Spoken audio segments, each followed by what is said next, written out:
Hi everyone, this is Greg here at Walnut Ridge RV, and today we're going to do another orientation video. Today we're going to be looking at Passport, the SL series. Specifically, this is the 219BH.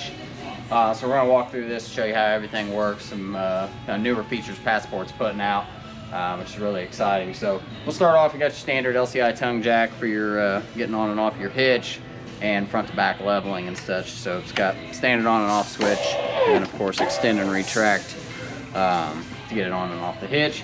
This does have an option in case something does fail, your battery's dead, truck won't charge it, for some reason the jack won't get off the truck. You can pop this cap off the top, and there's a socket down there, usually 3/8 to 1/2 inch, that you can crank it manually if you had to. Of course, you have your 7-way, your breakaway cable, and then your safety chains.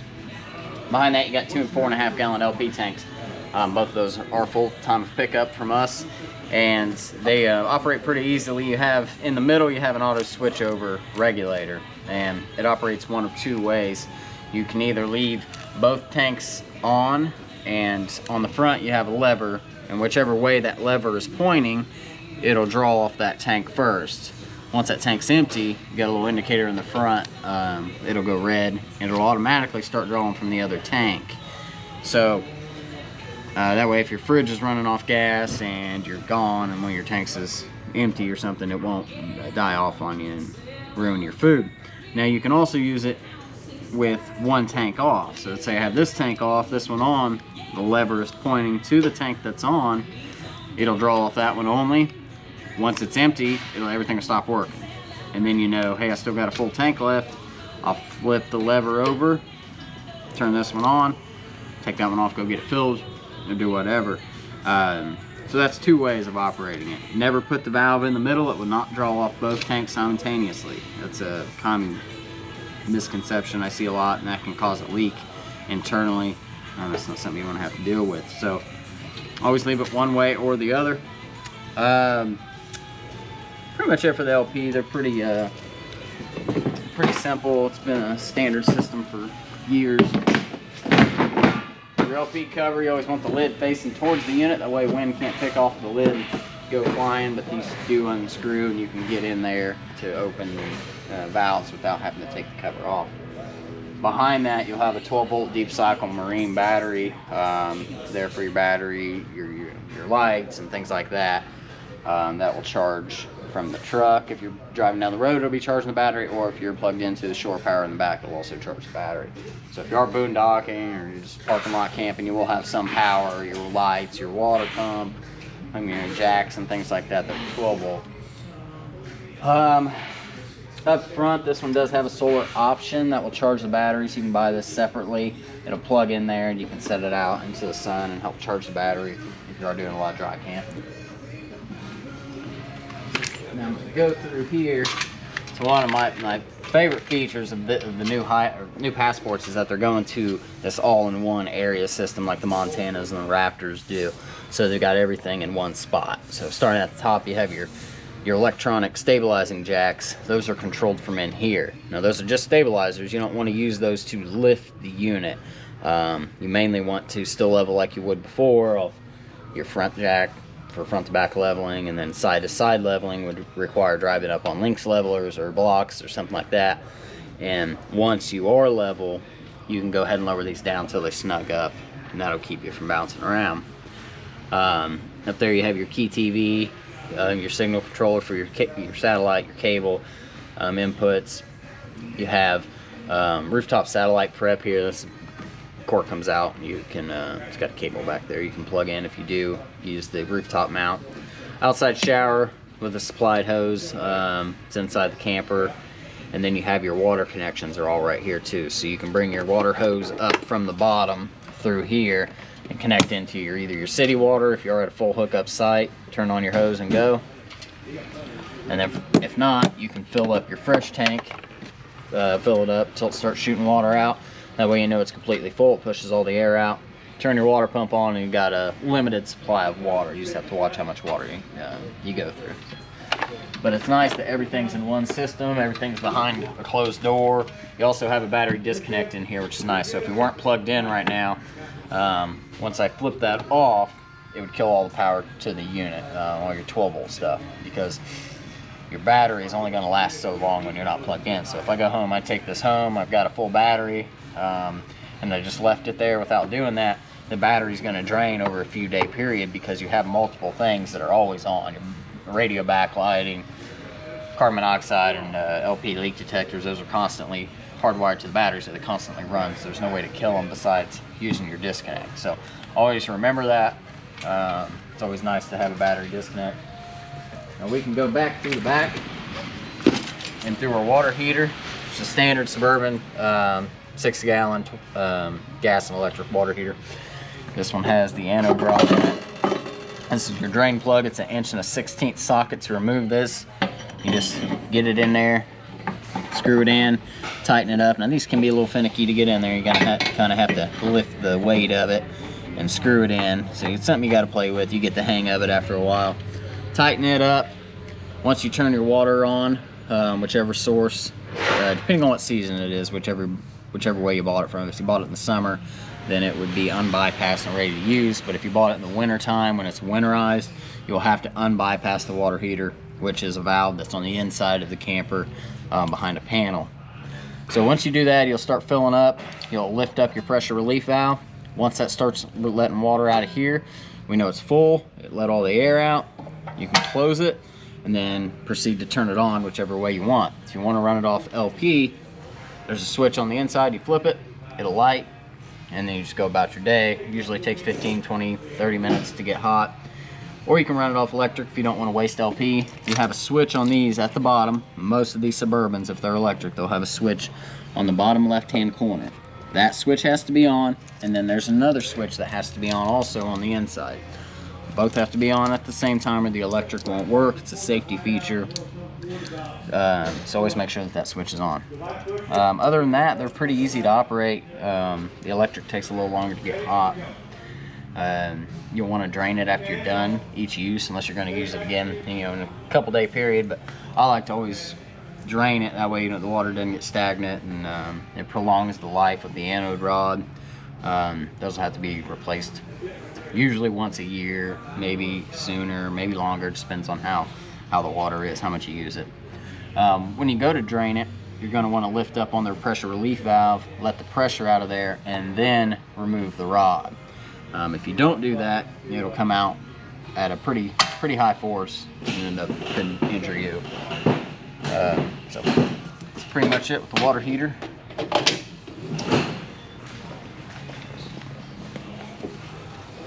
Moving down this side, we have your refrigerator access panel. Not too much you have to get in here to mess with. Pop those off. This is where all the controls, the board, the plug-in, and everything is. But the only thing you really need to worry about in here is keeping it clean. Bees, wasps, and stuff like to build nests in here. They can get into the burner chamber back there and block things like that. So it doesn't hurt to clean that out every once in a while. Just take a shot back and suck it out or blow it out with compressed air. And make sure that these are latched good before you travel down the road. Doesn't come out of there. Below that you have your furnace exhaust. It's just going to blow out hot air once you're running your furnace. You always want to have a mud dauber screen covering those. Again, mud daubers, bees, especially mud daubers, they're attracted to that gas smell, so they get back in there, they build a nest in the squirrel cage. And if you ever had a mud dauber's nest, they're solid, so they can break the squirrel cage. We've seen, and then you got costly repairs you don't want to have to deal with. 30 amp power cable here. This is detachable, so unscrew, you put it in the storage up front when you're done, and just pretty simple. And then before I get to this, we'll go to your dump site down here. Underneath you have two handles. You have a black and a gray handle, and those are your black is your toilet, gray is your kitchen sink, bathroom sink, and shower.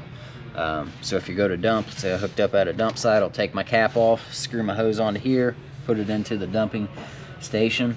I always like to pull my black first, wait till that's completely finished, close it, and then pull my gray. That'll help wash out the tube and the hose with a little bit cleaner water, and also prevents backwashing into the black and gray tanks. Now, a feature of this Passport is it does have a sewer flush. Keeping the black tank clean is one of the most important things on an RV.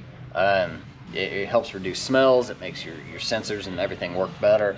So the sewer flush is one of the biggest things that you can do. So after you're done dumping your black tank in your gray, what I like to do is go ahead and open that valve back up, hook up a hose into there, turn it on, and that's going to shoot water inside that tank and help clean it out.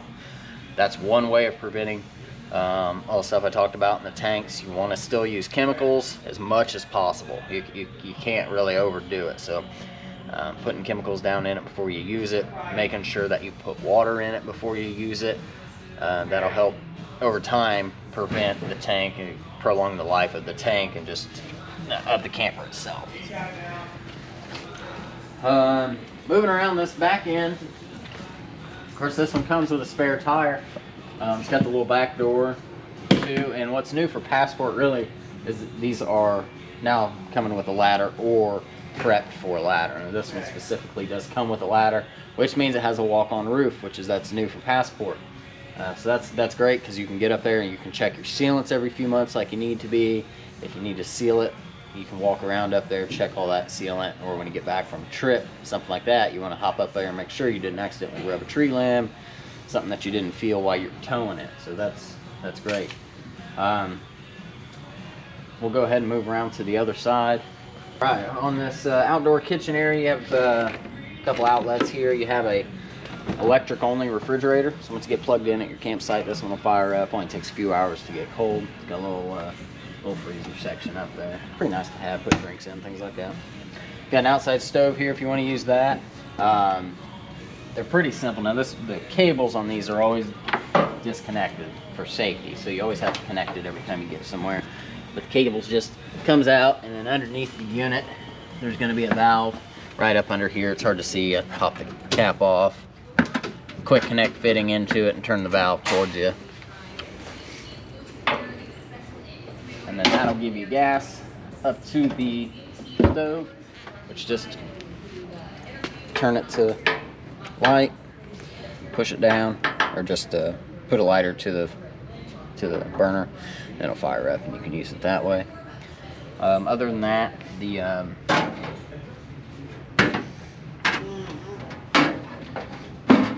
got your shower hose in here that you can use at the other shower, or you can use it at the spray port here. It's another quick connect.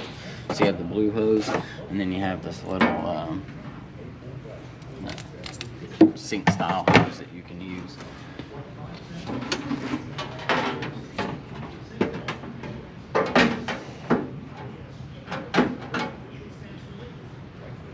Okay, let's see. Go ahead and go on inside. Of course, got outside speakers and LED awning lights. The awning's electric, of course. As soon as you come in, you have your monitor panel, which at the top is going to tell you the tank levels underneath. So you start off, you have your battery level. It will tell you, it'll give you a rough idea of what your battery level is at. Your fresh tank, which would be your drinking water tank up front if you did fill it. Black 1 is your toilet. Black 2 is not used.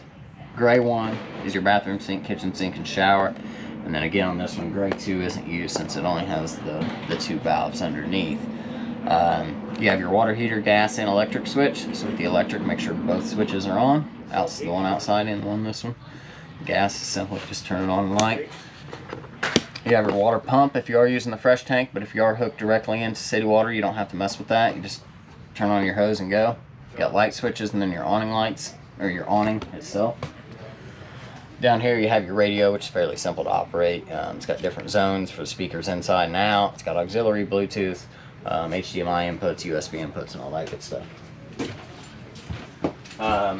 Back here we have the Murphy bed, which is pretty easy to operate. You just pull up the couch, flip it down, and then you'll pull your clips on both sides and drop it down. Unfold it, put the couch back up. You just kind of do the same thing. Just lift it up, let it down, so that's nice. Now I can't really show you, but the valves for your water heater on this back end, there's 2 screws in that panel, and you can unscrew those, take them off, and you'll have a valve back there on the back of the water heater that you can turn whichever way you need to, depending on what season it is, to use your water heater or to bypass it.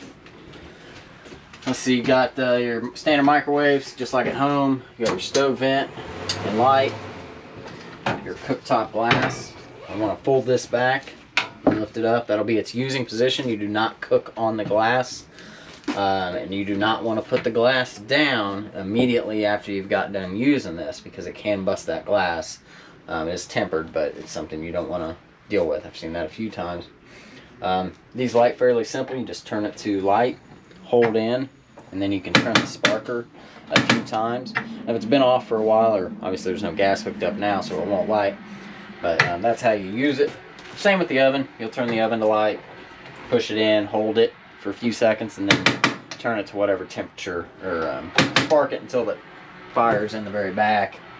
You'll see a flame ignite, and once it does that, I like to keep it held in for a few more seconds, let off, and then you can turn it to the temperature you want, and the whole bar will light up in a flame underneath.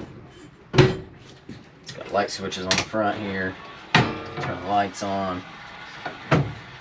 You have your Dometic Refrigerator, which is the same style as the old ones. They just don't have the buttons exposed like they used to be on the top. So you have an on and off switch, and then you have a gas and auto switch.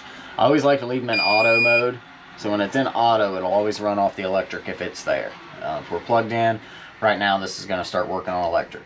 But if I went and unplugged it, it would automatically switch over to LP on its own. That way, if you were running on electric and somebody walked by and kicked your power cord out, and it would switch to gas to save your food, or if there was a problem at the park and the power went out, it would automatically switch over. You have the gas only option if you want to. If you don't want to run it on electric and you want to free up some amperage to run some other stuff in the camper, that's really the only reason the gas button exists. Other than that, I leave it in auto at all times and then just turn it on and off when I need it. It's got plenty of outlets back here, USB plug-ins there, and at each bunk. Your TV is fairly simple to operate. Just make sure that you always do a channel scan. Go to menu, go to channel scan, make sure you're on antenna, and run a scan every time you get to a new area or to pick up whatever you can. Then you have your thermostat. It's a newer thermostat, so it's pretty simple. It's just like all the others. Turn it to mode. You can go to fan. You got cool, furnace. You got your temp control here. You can turn the fan speeds on and off. When you're in fan, you can switch. Kind of goes low, high. Go ahead and shut it off. That's all we need. Smoke detectors above me. That's going to be running off just a 9-volt battery. They don't have, they're not hooked up to the battery on the front of the unit. Shower, bathroom areas, pretty self-explanatory. The pull-out door latches back here. Pretty nice newer style door they're putting on these. Then you have a GFI in here, which is controlled all the outlets that are near water. So the outside outlets, the ones by the kitchen, they're all controlled from this one. So if they're ever not working, you want to come in here and make sure you don't have a red light on. And if you do, you can just hit the reset button, just like at home. That's really it. The toilet, that's some people don't know, is when you're running these, when you have water hooked up, you just barely push on the little foot lever over here on the right, and it'll start to fill up. And once it's full, you can use it. Once you're done, you push it all the way down to flush it. It's always best, like I said, with the black tank, when you first get somewhere, is to go ahead and open this up, put some water down into a few gallons, at that 5 to 10 gallons. That lets stuff float and stuff on the tank and things like that.